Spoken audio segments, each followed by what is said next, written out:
YouTube, Dave here again. Today we are going to be making our first level fighter using the D&D Rules Cyclopedia. So I'm actually looking really forward to this. I read through a bit more of the book, had the kids this weekend, so I wasn't able to sit down and really go through the book as thoroughly as I would have liked. But I did make a practice character just last night, and it's actually a really quick process. I was really surprised by that. So we're going to go through the whole thing, but before I actually do that, I want to talk a little bit about the fighter classes in this book, because one of the things that was pointed out to me, and I didn't have a chance to really notice because I was going through things pretty quickly, and honestly, fighters, because of my experience with other editions, are usually the most boring class to look at, so I just kind of flipped past them to get to like the magic user and the thief and then the dwarf, elf, and halfling. So in this book, in the Rules Cyclopedia, the fighters, basically when any character reaches a certain level, which is referred to as their named level, which is 9th level for every class except the halfling, which get theirs at 8th, they have the ability to become either landowners or travelers. And being a landowner, you build a stronghold, you have to get land set aside for you and go through all this process, and it's kind of like retiring your character for the most part, whereas the traveling characters continue on their journey. Now, most of them that's pretty much the choices. The most unique ones I thought at first was the druid, because at 9th level, a cleric, neutral cleric, could decide to forsake society and civilization and become a druid, which is like a champion of the wild sort of thing. The fighter also has a series of options when they reach their named level. So if they become a traveling fighter, they have options. If you become a landowner, then that's it. You're kind of stuck with that. But if you become a traveling fighter, you have 3 options. There's the paladin, the knight, and the avenger. And each of those options are usually tied to an alignment. Now, keep in mind, basic or the D&D Rules Cyclopedia system only has 3 alignments: lawful, neutral, and chaotic. So the paladin and the avenger have to be a specific alignment. The paladin, of course, being lawful, which is what we're all used to, and the avenger being chaotic. The knight, can be any alignment actually, but is generally reserved for the neutral alignment, because if you could be either the avenger or the paladin, you would probably want to take that over the knight, because the knight doesn't really get a whole lot of great abilities. They have the options to gain audiences with local lords, and there's stuff like that that's kind of cool. But the paladin gets a lot of the paladin abilities that we're used to. I think they get things like detect evil, and they also gain the ability to cast cleric spells as a cleric 1/3 their level.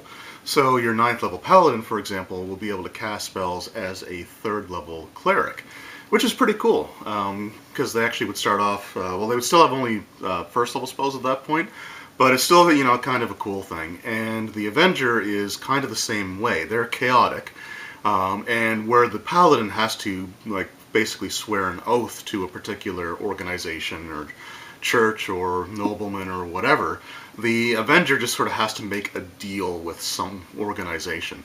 And if they break it, there are penalties that they can incur, but they can always just forge a new alliance later on down the line, which is kind of cool. And they also get the ability to cast spells. So if you're looking to play this version of the game, then there are options for your high-level fighter once you get there, which is actually kind of cool. Because like I said, I just figured that fighters were pretty boring, because it didn't say anything on that chart, the options that they could do. So I just leaped ahead. I didn't even think to look at what was actually on the pages between the fighter and the magic user. So anyway, all that said, we're going to go to the character creation steps now. And we're going to do this straight by the rules in this book. So the big thing is, character stats are derived by 3d6, and you record them in the order that you rolled them. The order on the sheets is Strength, Intelligence, Wisdom, Dexterity, Constitution, and Charisma.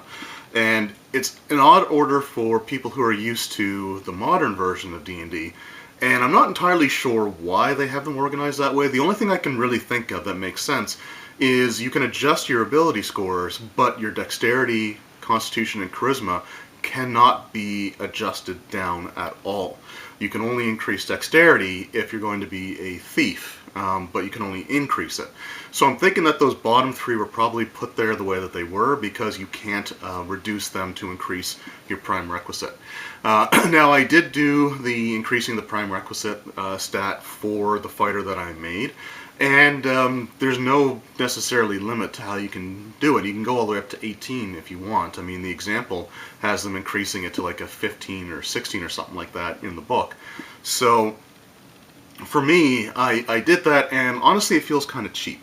So I think in this particular case what I'm going to do is I probably won't raise it any more than a 15 if I have the option to do so. Now if I roll my character and I am trying to make a fighter, and one of the things that can definitely happen is you get low rolls for the stats that you can actually change, because if your stat is 10 or less, you can't change it. And you can only reduce it down to 9 anyway, so 11 is the minimum that it can be in order to take 2 away to increase your prerequisite stat.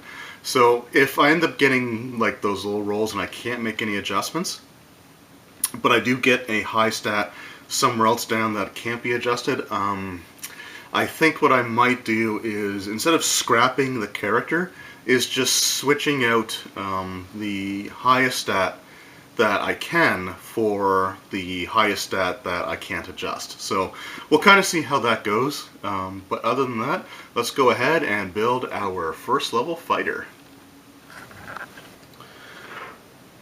Alright, so here we have everything that we need. I got my dice. I'll get those set out here in a moment. I'm only going to need 3d6 and a d8. Let's just take a quick moment and actually look over the character sheet. So this is the sheet that came directly out of the Rules Cyclopedia. Now that I own a physical copy of the book, I did find a PDF online of the book itself. So I didn't feel right downloading the free PDF without owning a copy of the book. It's just one of those things that I have as someone who loves physical media, which, you know, I know makes me old and outdated. But anyway, so I downloaded that so that I could print off the character sheets easily. So they're actually pretty simple. So what we have here is we have just your basic information, so character name, player's name, dungeon master, class, alignment, and level. You've got your XP values here, including what your prerequisite stat is, and what your XP adjustment is, and what your XP total is. Now we're going to be starting with 0 for the XP total, because we are a beginning character. Now, I do plan on putting this through the Goblin test, so anyone who watched those series of videos, this character is going to be made to those standards. Now, I am going to create an optimized character as well, which will have preset stats of, I think it was 18, 16, 12, and then the rest were 10s, if I recall correctly. Now in this case I'm actually going to do 18, 16, and then, well actually it'll be 18, I think it'll be 18, 15, and 13, just to get all the different modifiers. But anyway, you have your stats here, and then you have the adjustments of what they adjust. So strength adjusts your attack, damage, and open doors check. So to open doors, you roll a d6, and on a 5 or 6, you open the door. So if you have an 18 strength, for example, and a +3 ability score, or ability adjustment, then all you have to do is roll a 2, and you can open up that door. Intelligence and languages, wisdom is saving throws versus spells. Dexterity is your missile attacks and your armor class. Constitution affects your hit points, and charisma affects your reactions. Then you have the saving throw types here, which is the same as AD&D, so death, ray, or poison, wand, magic, or magic wands, paralysis, or petrification is what it's preferred to otherwise, but turn to stone, dragon breath, and rod, staff, or spell.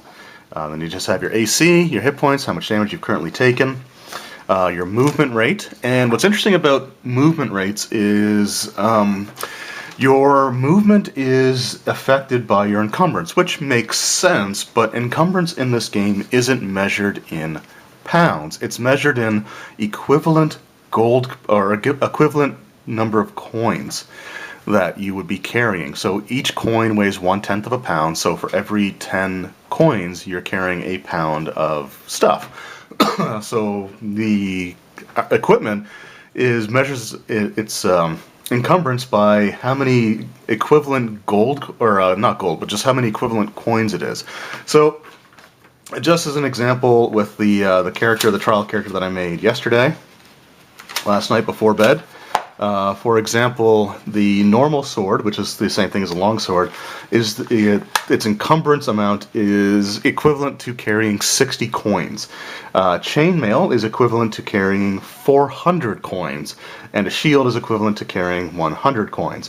By the time I equipped my character, I had the equivalent of carrying 1,107 coins. Actually, I guess it would be 1,112 coins because I had 5 gold pieces left over, which reduced my movement rate down to, I think, the 3rd lowest category or something like that. So it's just sort of an interesting quirk. I don't know why they didn't choose pounds. But it also appears as if encumbrance affects everyone the same way. I don't see anything different about movement rates. And again, I haven't looked thoroughly enough through the book to see if like elves or dwarves or halflings have different movement rates, but humans would all have the same base rates and then just modified for that. Up next, we have our armor class chart, and this is incredibly useful. It's something that I wish 2nd edition sheets had. So it gives you, the armor classes. And another interesting thing about this version of the game is its lowest armor class being average dexterity, so no penalties or anything like that, and not wearing any armor at all, is actually armor class 9. Instead of armor class 10, which is the base number that we are all used to from like AD&D, 3rd edition, 4th edition, and even 5th editions. But in this version, armor class 9 was your base AC. It goes all the way up to like -5, and basically what you do is you just fill in the numbers here based on your level, and when you make your attack roll, you roll the d20 and you add your bonus or subtract your penalty, and whatever number you get after that, you consult this series of numbers here, and it lets you know which armor class you were able to hit. It still works easiest if the DM gives you the armor class, so you can just look and see like, oh, I need a 16 to hit, and I rolled a 15, I get +1, so that's 16 and I hit. So anyway, there's that, just section for your equipment that you're carrying. You also have some treasure, which is carried at home or elsewhere, which is kind of interesting, so a lot more to keep track of there. You also have your special skills and powers.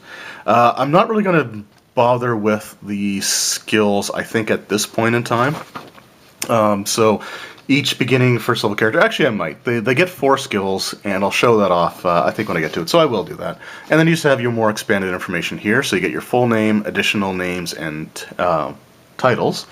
And then you have like your race, height, weight, age, hair, and eyes. So anyway, like I said, I'm making this as per the Goblin Test standards. So this character is going to be equipped the same way that all of my other, as per the rules, characters were created. So the armor is going to be chainmail. He's going to have chainmail and a shield, and a normal sword in this case. For the optimized character, I will basically be purchasing the best equipment that I can, and I guess as far as spoilers go, plate armor is only 60 gold, and that brings your armor class all the way down to 3. So there's a very good chance that I will be picking that up as we go. So the way you determine how much gold you have to start with, you roll 3d6 and times 10, and we'll get there. So the first thing I want to do, we're just going to set this aside. Just kind of slide that over, bring this more into the center, and just going to have a quick sip of coffee here. Alright, so the first thing that we need to do is determine our ability scores. So to do that, I'm just going to write down the names of them in order. So we've got Strength, Intelligence, Wisdom, and my capital S's tend to look like 5s. Then we have Dexterity,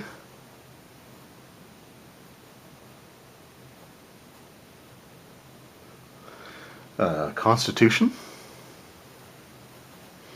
and Charisma.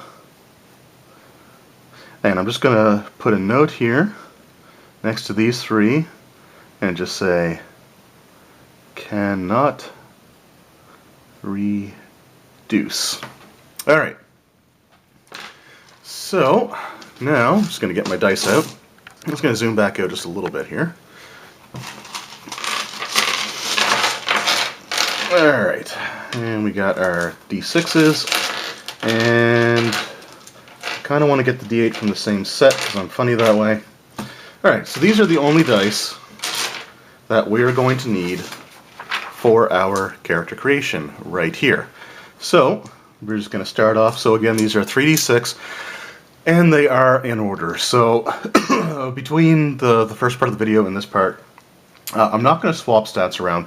So if I can't make a fighter because my strength is too low and I can't reduce the intelligence or wisdom, then I'm going to have to scrap that character or that set of stats and then start over, rather than switching stats around because, you know, I feel that, you know, I don't know if I want to do it that way or not, but we'll see what happens. I may not have to worry about that, so, I mean, who knows, I could even roll 18 right now.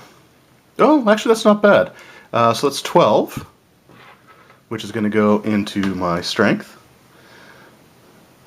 So that's not terrible. It's not a bonus, but I can adjust other stats to at least get it up to a 13, hopefully. So I need to get either my intelligence or wisdom score of 11 or greater. And there's 11 right there. So, alright, I think we're going to be okay. Hopefully, as long as I don't get like a 3 constitution, that would suck. Ooh, okay.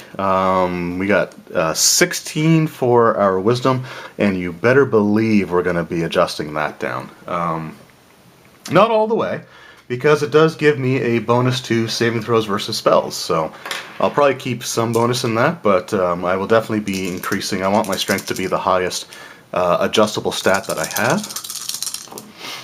Alright, and then we got, actually this is turning out really good. So it's 3, 3, and 6. So that's 12. Now here's what could be the bad roll.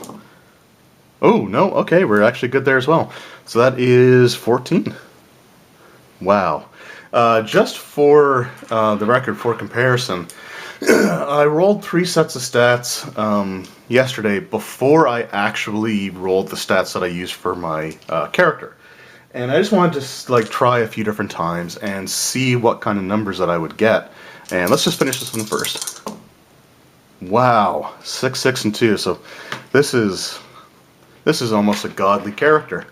But just to show sort of an example as to how it could have gone, like I said, I rolled 3 sets of stats before I used the one that I was going to use for the character. And you can see things like, you know, 10, 10, 12, so 13, 5, and 7. That was probably the worst roll. And then like 14, 12, 9, 14, 9. And I got a 17 charisma, which was, you know, interesting. And then 15, 11... actually, I guess I rolled 4 sets of stats, and then I used the one that I... Anyway, so, yeah, it's not that I was looking for the best possible stats, because I probably would have used that second one overall, but anyway.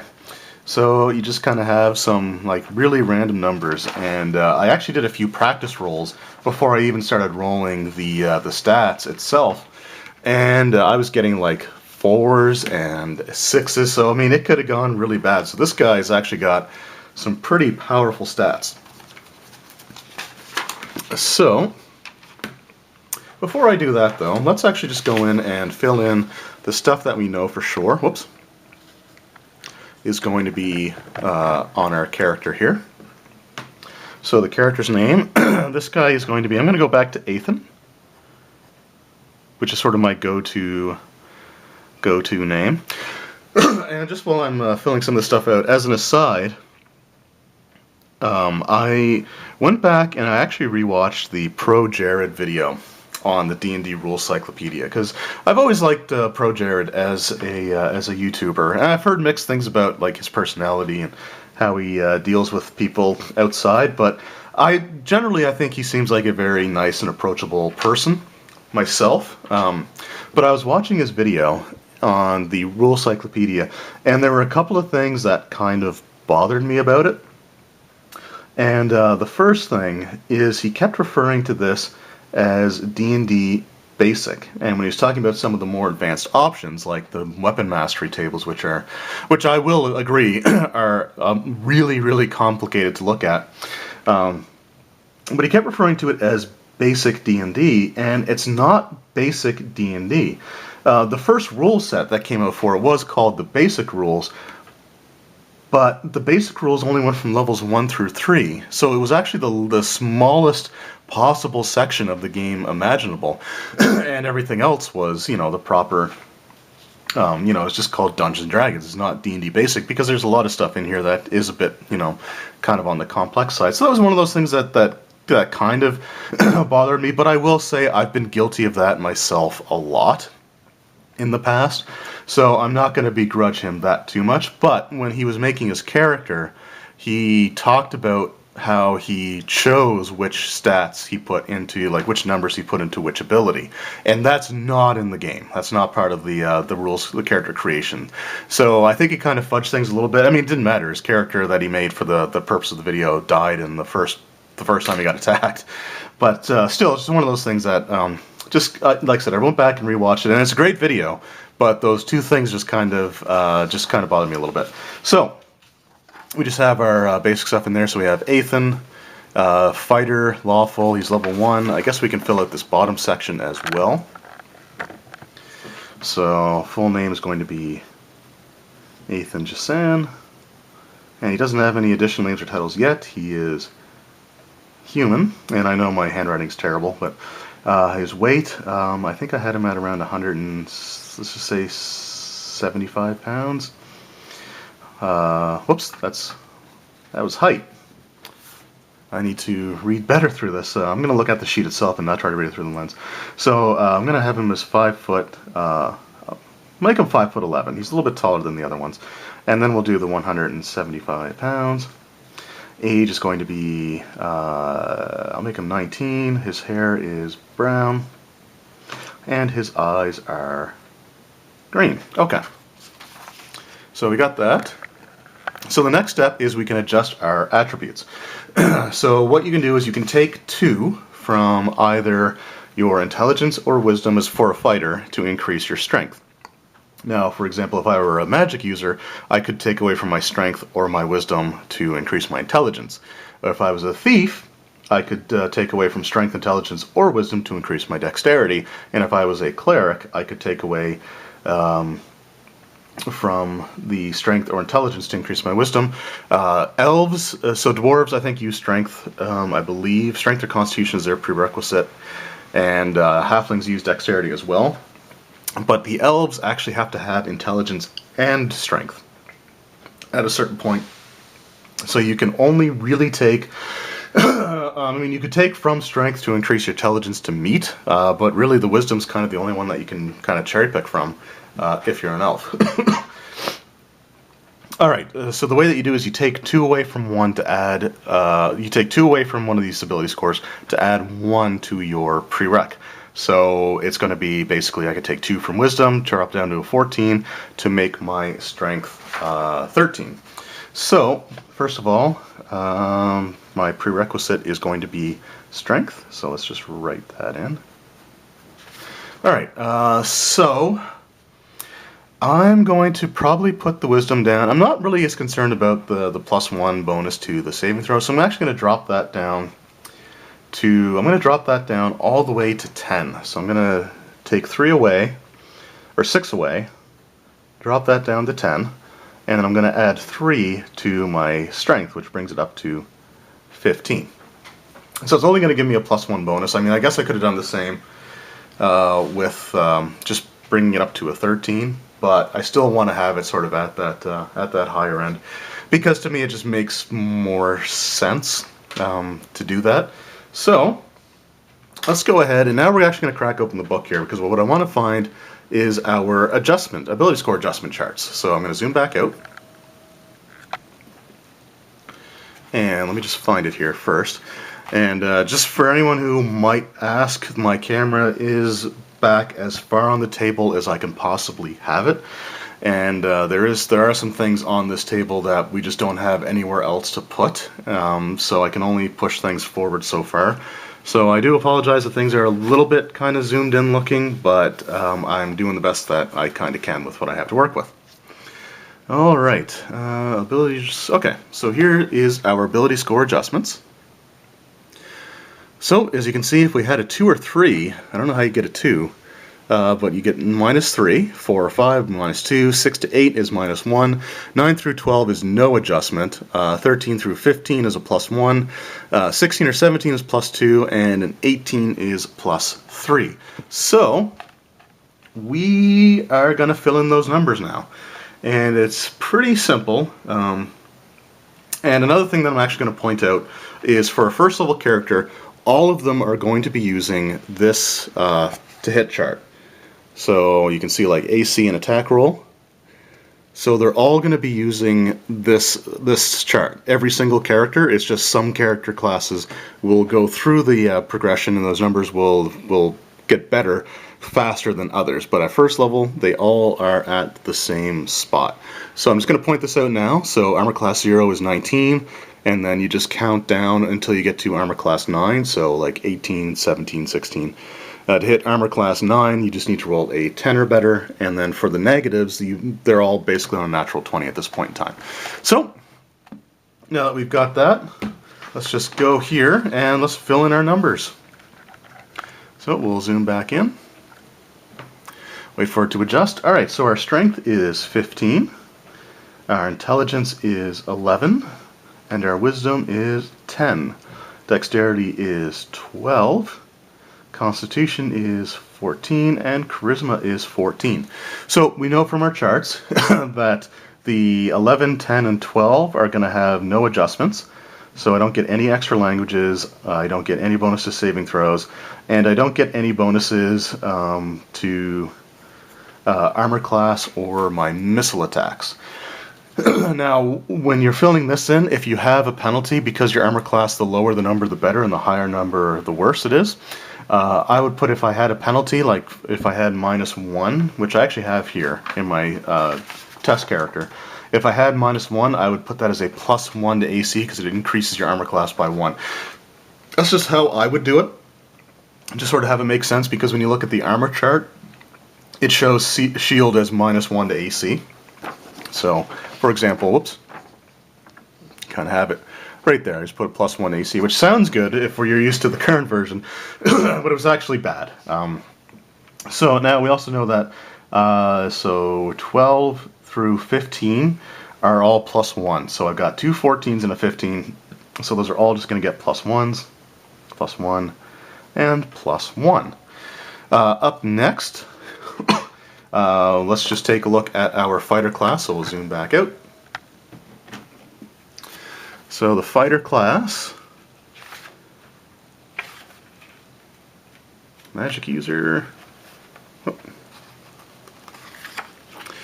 Alright, so the fighter class, with my strength of 13 to 15, I get a 5% bonus to experience points. So we will fill that in. And we also have our saving throw charts here for the characters. So we got our saves, so we got the different types and our levels. We are currently level 1 through 3. So it would be 12, 13, 14, 15, 16. So Death Ray or Poison is 12. Magic Wands 13. Paralysis or Turn to Stone is 14. Dragon Breath is 15. And Rod, Staff, or Spell is 16. And the way that works, you have to roll a d20 and try to get that number or higher. Alright, so the only things really left to fill out are going to be our equipment and our, actually yes, that's it, and our skills. So I'm just going to roll the 3d6 right quick to see what we get for our equipment. Ooh, that's not a lot. So that is going to be, so 8 multiplied by 10, so we're going to have 80 gold to work with. So what I'm just going to do is go quickly to the equipment section. And I'm just going to show the weapons and the armor that we're going to get. So I'll start with the weapons, or the weapon. So we've got our normal sword, which costs 10 gold pieces. So the damage there is listed as D8. It costs 10. It counts as 60 coins for encumbrance. So I'm just going to write down normal sword, and that's going to be minus 10 GP and 60 for encumbrance. And then I'm going to look at our shield and our armor, and then I'll do the rest sort of off camera just to make it easier and quicker. So let's just zoom in here on this a little bit. Alright, so our chain armor is going to cost 40 gold, and our shield is going to cost 10 gold. The chainmail brings us to an armor class of 5, and the shield will reduce it by 1. So we're going to have an AC of 4. And so I'm just going to fill this stuff in, fill these numbers in, fill in that attack chart that we had there before, and I'll come back and we'll just do sort of up the finishing stuff. Alright, so we are back, and I just filled a bunch of stuff in on my character sheet here. So I just filled in the combat charts for what numbers I need to roll. I filled in the armor class, which was 5 for the chainmail, minus 1 for the shield, and I just filled in the equipment that I have. So with the 80 gold that I rolled, I was able to get a short sword, chainmail, shield, a backpack, and inside that backpack I've got 1 week of standard rations, 6 torches, a tinder box, and a water skin. So down here on my scrap piece of paper, I just have written down the encumbrance for all of those things. And I got a, whoops, that's the wrong sheet, hold on. I was going to say that's way too much stuff. That is the practice one that I made that I rolled like 150 gold for total yesterday, which was a lot better. So here we go. Normal sword, chainmail, shield, backpack, 1 week of rations, 6 torches, water skin, and tinderbox. So their encumbrance and equivalent weight of coins is 60, 400, 100, 20, 200, 120, 30, and 5. So for 935 equivalent coins total for the equipment, and I have 5 gold pieces left over. So my encumbrance is, at this point, 940 with the coins that I have, and that is written down. I just wrote it down there because there are some spots where you just don't have the headers by default. I also wrote in my languages, which are common and lawful, because this version of the game has alignment languages, like I think at first edition AD&D does as well. So my fighter can speak common and lawful. 5 gold pieces left over, and just for the encumbrance and the movement rates. So I'm just going to pan the camera up here a little bit, and we'll zoom in just a little bit. Okay, so we've got our encumbrance, and we had 940, so we fall into the 801 through 1200. So our movement rates are going to be normal, feet per turn is going to be 60, encounter speed is going to be down to 20, and 60 for our running speed, which is the same that I had for my character yesterday because it had less than 1200, but it was 1100.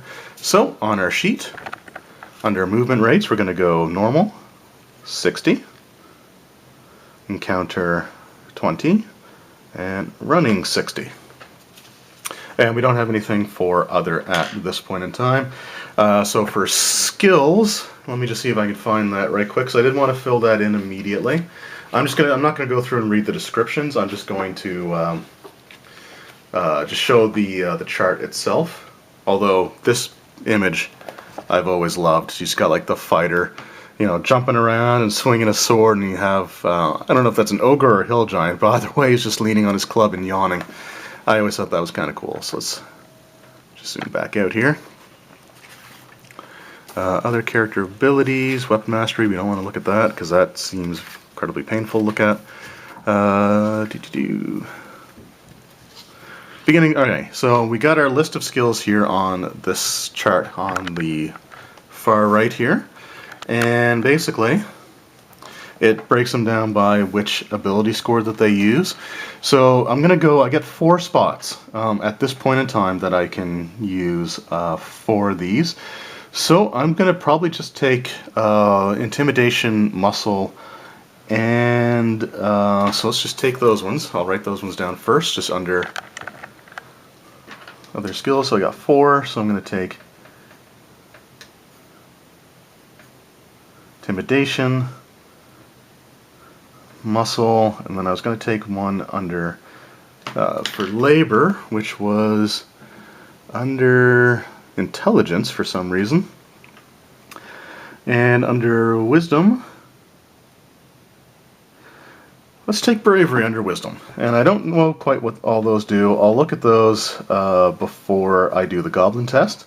But those are the 4 skills that I'm going to take. And the last thing I need to do is just roll my hit points. Zoom back in here. So I get +1 to my hit points, and I roll a d8, which is the highest hit point dice that you can get in this version of the game. And you do roll. So this could do me in if I roll poorly. So we'll see what happens. Oh, actually that's not bad. So I rolled a 6, and I add +1, so I have 7 hit points. Alright, so there we have, let's just zoom back out, whoops, out.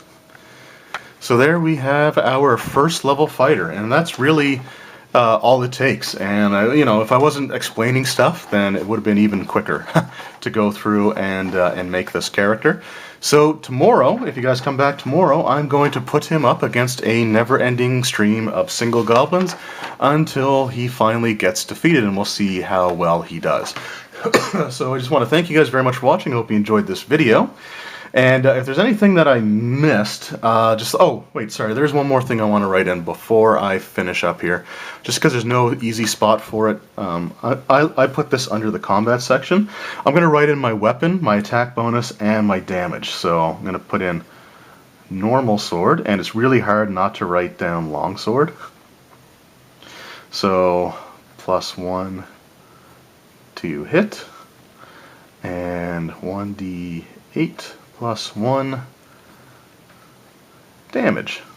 Alright, so just a quick example of this. So let's just say I'm going up against an enemy with an armor class of, say, 6. I need to get a 13 or greater, so I rolled a 7, I add 1, that's 8, that's not going to hit. On another round, there you go. That would have actually hit any of the negative armor classes that I have listed here up through -5 because I had +1, which would make it a 20 total. Anyway, we'll go over the combat a little bit in more detail tomorrow. So yeah, I hope you guys enjoyed the video. Thank you everyone for watching. I had a lot of fun making this character, and I have to say I'm really riding high on this version of the game so far. I think it's going to be absolutely a blast to run at some point, hopefully in the near future. So again, thank you guys very much for watching. I hope you enjoyed. And we will see you next time. Take care. Funding for this channel is provided by my awesome supporters over on Patreon. So everyone who has donated to that, from the bottom of my heart, thank you very much. Even $1 a month helps immensely, and without your guys' support, this channel would not be possible.